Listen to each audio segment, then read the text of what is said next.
2 anos de idade, marcados por apreensões, sofrimentos e desafios. Esta é a história de vida do pequeno Luiz Felipe, que carrega em si o estigma de toda uma geração de crianças, nascidas com problemas neurológicos decorrentes da microcefalia.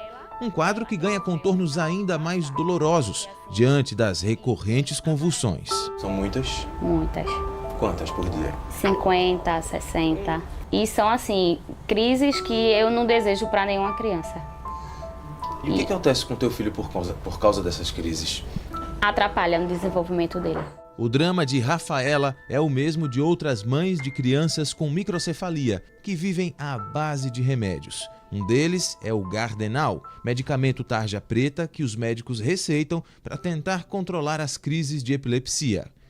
A convulsão, segundo a literatura médica, é quando o cérebro emite ondas elétricas, que fazem os músculos do nosso corpo contraírem e relaxarem de uma maneira totalmente fora do normal. Quem vê pela primeira vez se assusta, pode até achar que a pessoa está morrendo.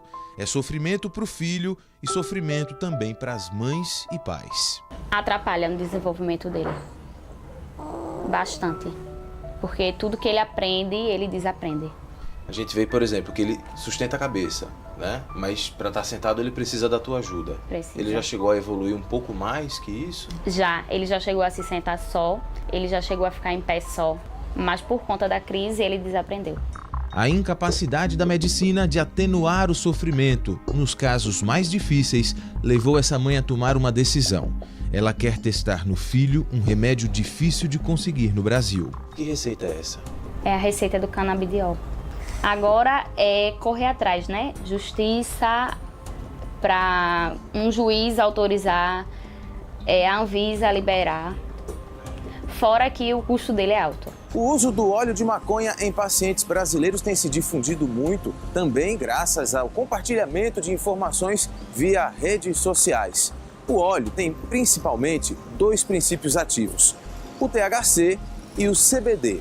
THC é a substância psicoativa, ela é responsável pela vermelhidão nos olhos, pela alteração no sentido das pessoas, mas também tem potencial de controlar crises de enjoo. Por isso é muito utilizada por quem faz tratamento contra o câncer ou então entre os pacientes de HIV e AIDS. Agora, o CBD, esse tem ainda mais propriedades terapêuticas. Os médicos dizem que ele é capaz de controlar crises de epilepsia, depressão, ansiedade, mas também auxilia no tratamento do Alzheimer, Parkinson e esclerose múltipla.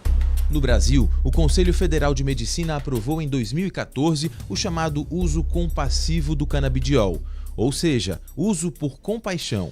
Os médicos só podem receitar óleo de maconha para o paciente que já tomou tudo que é tipo de remédio e nada funcionou. Neurologistas brasileiros geralmente veem o canabidiol ainda com muita desconfiança. Na verdade, qualquer um que venha importado ou não, nenhum tem concentração adequada.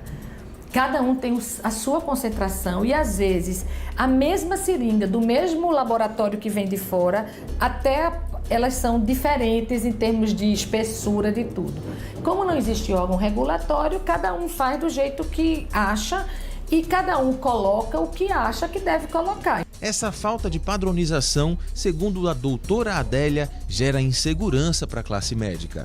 Já este outro médico, especialista em dor, não vê problema nenhum em receitar canabidiol. Não existem relatos, não só na farmacopeia, como na literatura universal, de algum ser vivo que tenha vindo a óbito por efeito dos componentes da planta. Então isso já nos dá uma grande segurança. É uma planta que já vem sendo usada há quase 5.000 anos em caráter terapêutico e há mais tempo das diversas formas. Então a gente pode dizer que a gente conhece quais são os efeitos dessa planta. O efeito colateral são um efeito bem mais brando do que qualquer medicamento alopático que a gente usa nos diversos diagnósticos que a gente trata com a maconha, seja no tratamento do Alzheimer, do Parkinson, da dor, doença autoimune, transtorno do humor, depressão, esquizofrenia. O óleo da maconha é a esperança de Jaqueline, mãe de Daniel, de 2 anos, que também tem microcefalia devido ao Zika vírus. A gente ouviu falar do canabidiol, então é um sonho para uma mãe, um médico prescrever e a gente conseguir ganhar na justiça para poder ter acesso a esse remédio. Você já conversou com o seu médico sobre isso? Já conversei, mas ela disse que só depois que tentasse os outros medicamentos. Então, o canabidiol para muitos médicos só em último caso. Isso não é justo, né? Infelizmente, isso é o que ainda ampara juridicamente. Os poucos médicos que estão prescrevendo ainda seguem a resolução do Conselho, que pede para que seja seguido essa questão do uso compassivo. Mas se a gente levar em conta a segurança que a gente tem na prescrição canábica, não tem razão pela qual a gente esgote todas as possibilidades terapêuticas alopáticas com todos os riscos e efeitos colaterais para só depois tentar a maconha como um tratamento. E o que você pensa? O que você quer para o seu filho? Eu quero que não tenha mais crise convulsiva, né? E que se tiver, seja 2, 3 por mês, não 3, 4, 5 por dia. Então, assim, por mim, eu sou a favor do canabidiol.